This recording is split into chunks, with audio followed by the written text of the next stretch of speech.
Hello, welcome to a new episode of Digging Deep and Oki A11 podcast. I'm your host, Luis, and today we're back. Me and Bo are back here at this podcast and ready to go for 2026. Bo, how was the end of 2025? The end was hectic. It was a lot of running around, going to different events, and seeing a whole bunch of family, which was great. It was great, but I'm glad that it's all starting to relax a little bit. Yeah, it kind of seemed like it was going to take forever to end the holidays, but then it just, you blink and then you're back in office and ready to go, and it goes fast. I mean, holidays goes fast, I guess, because we're like 24/7 operation just machines. Like, go. Yeah. But no, it was fun. I had a good time. My mom was able to visit from Chile. Excellent. Able to spend time with the kiddos, and got good times watching those bad Christmas movies. Bad acting. Bad acting. The acting is so bad they're so bad that you want to finish the movie from all the way to the end. Just because. And the actors are not even like that good looking. They're just like very. They're like, just It's like just generic. But no, it was good. It was good. Excellent. Time with the family, like always. Recharged, ready to go. 2026. We're excited. I don't know how you want to call ourselves, Batman and Robin, or the Avengers, or any other nickname for superheroes. But we're ready to, keep educating, training, doing what we do best. Safety. Yeah, about safety, damage prevention. We're really excited to be part of this amazing organization, OK11, and we have really cool stuff happening early this year. We have our first virtual training, A11 training. Yes. That'll be the virtual 28th, right? 28th. It'll be with us, Anderson Safety, and Gridhawk too. Gridhawk, nice. Yeah, with one of our members, and we'll have a locator talking about the perspective of how locators the lines. Yeah, the lines and everything. And Anderson Safety is always good because they talk about trenches, safety, and confined spaces, so that's always really good. So keep an eye on when we start, sending all that information out. But it's already out there. You can register. We're gonna have, I think, on the 21st, we're gonna have a webinar. I'm not quite sure the extent of what that will I don't know the topic at the top of my head because we have so much stuff going on. We do have the first Spanish one next week. It'll be on Wednesday. I think it's the 9th. Wednesday 9th? The 9th. Wednesday the 9th? I thought it was the 7th. The 7th. Well, it is the 7th. I'm all messed up. Next Wednesday, the first Wednesday, the second Wednesday of January. Second Wednesday. Again, now you've got me. We're all hazy. It'll be about. It is a Spanish seminar. It'll be about exploring excavators' responsibilities. So that will be the first official Spanish webinar of 2026, and then from there, we'll be everywhere. We're going to be in Stillwater in February at it's at a conference. There's an agriculture expo. Expo. It's like an expo. It'll be big. In Stillwater, so that'll be really nice. I'm excited for that one. Yeah, and then we're also going to be at the Penn Square Mall on March 7th, the Saturday. Yes, we're doing the weather. I just saw that in our yeah. So we're going to be doing cool little things here and there in the first trimester of this year. But today's topic is what is important, and we're going to talk about damage reports. Right, and reporting the damage and who you got to talk to, those kinds of things, right? So, I know you're new, but... Yes. You very new. Yeah, you're still very new. Yeah. I'm still crawling. I'm not walking yet, but you do know at this point what damage report ticket is, right? Yes. And what to do when that happens, especially if you're an excavator and if you damage something by accident, because it can happen. Accidents happen. You can dent or scratch or any kind of or talking about gas lines if you take the protection off. Right. We learned about that. Yeah. Really cool. What is it called? The word I'm missing. The protection layer. There's a protective layer on the lines. I'm not exactly sure what kind of coating they use. But we found out through some experts that hydrovacking could potentially... Southern Star, our friends Corina and Nathan, they were explaining to us that the hydrovacs machines, they can take some of that coating off. Yeah. Yes. And then you take a layer of protection, and then it can be easily damaged. The line can be easily erode over time, kind of thing. Yeah. So that could be considered a damage to an extent. So you do need to report that to not only to OK11, but also to the facility operator. Right. So, but there are other kinds of damage report, and you were telling me earlier that different places in other states handle it different. Here, you have to be proactive. Here you have to be reactive. Reactive. So for the reports here in Oklahoma, it's a lot of after the fact. But that is, right? Yeah, that is the person, damages of that person sees the damage. Right. It sees the damage occurs during any kind of excavation, those kinds of things. You're required to report those damages to OK811 as well as the facility operator. In other states, like I was just reading about 811 in West Virginia, about one of their new forms, or it may have been an existing form, but it's a alleged violation form, which I thought was really cool because you can basically generate a report based off of if you're witnessing someone who's not digging or excavating legally. And you can send that in, and then they can get a communication train going and making sure that people are excavating safely and that everybody's educated on where those utilities are. And what's most important part when you go out there as a person that owns a house and live in a neighborhood, and you go out there and you see something that is happening with no markings, no nothing. Obviously, we can. It's not like we're we're not cops and we're gonna go. We're not the police. We can't really just it's your duty, almost like responsibility to go and notify that to us and like, hey, let us know. Hey, I'm seeing my neighbor doing work, or I'm seeing these workers doing excavation work without marks or anything marked, and because that's and we have a good resource for that too. We have our online dashboard, so where you can see what open tickets are in your area, and you can even double check with that just in case. That's probably will be the first direct step that you could take. Just go to the website. Yeah, and checking out the dashboard. See if it pops up. If not, you can give us a call and we can double check and confirm. But yeah, if you like you said earlier, if you see something, say something. Yes. Something that doesn't really you think is not right in terms of we're talking about excavation. If you see there's a job being done and you don't see lines being marked, you don't see any types of if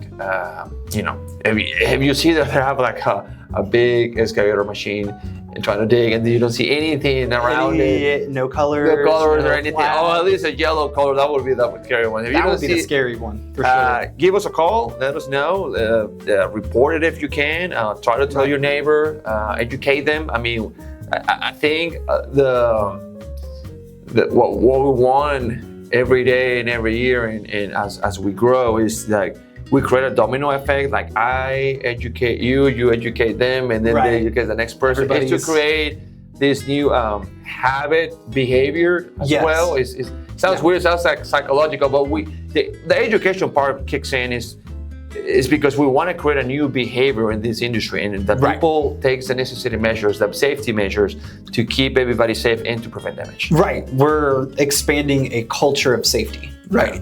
So we want everybody to be on the same page. That way, everybody's able to make it home at the end of the day, right? Yeah, at the end of the day, like we always say, the underground lines can be repaired, can be fixed. You obviously, it may create a cost that nobody wants to sometimes deal with it because obviously it's expensive, right? Especially some fiber lines, stuff like that. Oh yeah. But at the end of or any kinds of lines, right? They all cost money. It's people put a lot of effort to install those on the ground.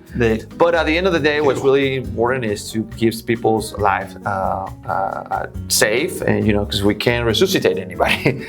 You can't really bring anybody from the I know I might sound a little that's a little cruel, a little dark, but we do want to make sure that, we really care about people's safety. We want to make sure that the workers are doing the job correctly, that they're following the law, that they're making sure that they understand how it works, that 811 is always there to help, to provide a free service, to be able to connect you guys with utility operators and kind of clear all that, all those gray areas, all those miscommunications.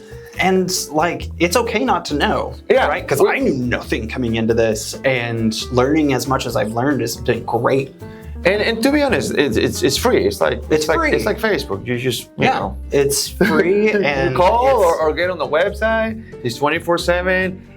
The law as well is, I would say, is you can have access to the law on the website too. Yeah. If you really want to be able to read and understand it, it's easy. That deep dive.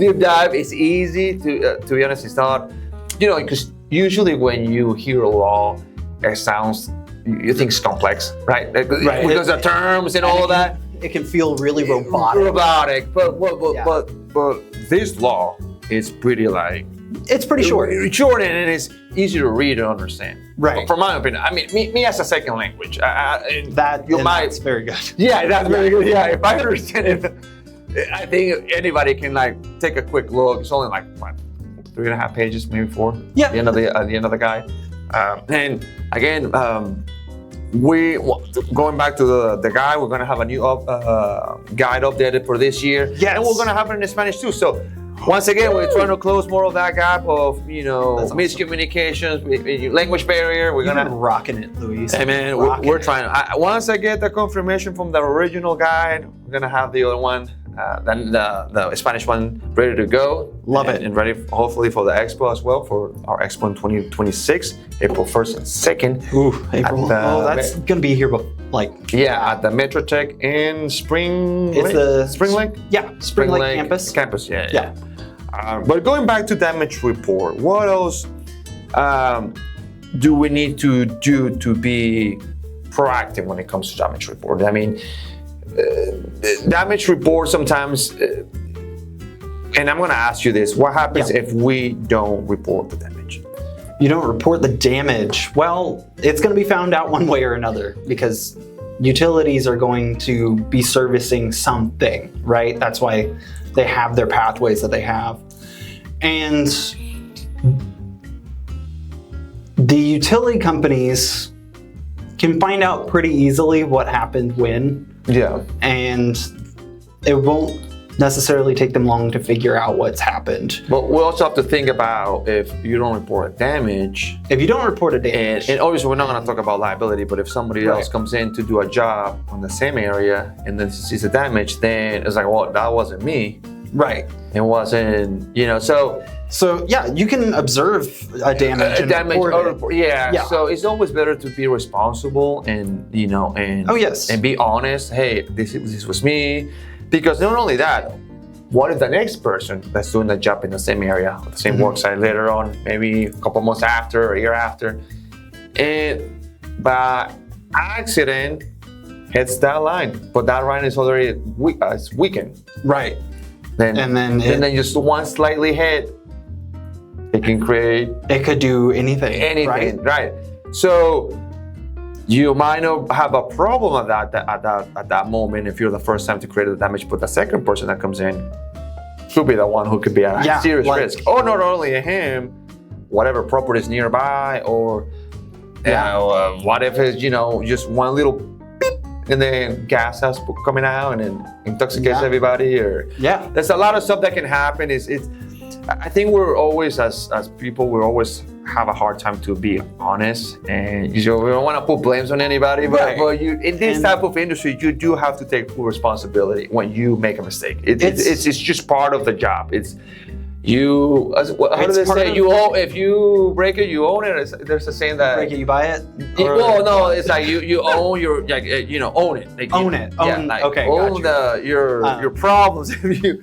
Right. Well, and that really comes into showing character, right? And having integrity, and having those kinds of characteristics are going to make you stand out far above other individuals in the industry, just because you have the integrity to take ownership of something that was a mistake. Because, I mean, I don't think people are actively going out to damage utilities. No. It happens, and we're going from a little tiny scratch. Yeah. Like a little tiny scratch is considered damage. It's considered damage, Yes. and you have to report that. You have to let us know here at OK1, and you have to let the utility operator that, hey, I scratched your facility. Come and check it out. Make sure that it's good. It's nothing worse is going to happen. Because again, we're going back to the core of this whole industry and what we do and what we're trying to do is communication. Communication is like the la creme. Yeah, it's like what holds it all together. Right? Yeah. So if we keep communication clear and with a good flow, voila, bon appetit. It works. Bon appetit. Yeah. But yeah, again. Part of what we do is to always try to teach you guys every little thing you need to do and prevent the worst case possible. Right. And damage report is probably one of the most important ones in the tickets, kind of the ticket section, right? When we talk about tickets. Right. But it's also part of the person's, responsibility to take action. Yes, it is. Anything else for today's episode that you want to share with us today? I mean, I know I don't think so. It's the first one of the year. We're still kind of fresh. Oh yeah. Do you have any resolutions for this year? What do you plan on achieving this year? Educate as many people as possible. Excellent. Get to every corner I can with you. Haley, and potentially a new member when that person, he or she arrives. Do whatever. Educate the Spanish community, Hispanic community. I want to really get to that. Now that I start from zero, I really want to set the foundation for this organization with the Hispanic community. That's like my goal. I'm determined. I'm gonna get to that people. You got it. You're gonna build that network, and it's gonna be excellent. I'm gonna find a way to make that connection stronger and go from there, and just have a great year. Yours and mine year. From first year, first full year. Getting a fresh year going, or jumping in. Yeah, so that's pretty much what I have. But also kind of balance things out a little more this year. Trying to enjoy more my kids, my wife, obviously spend some time. Spend some time with myself, I guess, to just enjoy more the year. I guess last year I was running around. Yeah. So this one I do want to bring it back in. Yeah, no, over stress about little things. One of the most important things that Haley Manning, our manager, has told me since we got here is that 1 week at a time. Yeah. And the thing that really has set me well in my head, 1 week at a time. 1 week at a time. Yeah, let's see what we got this week. Let's tackle it and go from there. Love it. Yeah, so love it. That's how I'm gonna see things moving forward.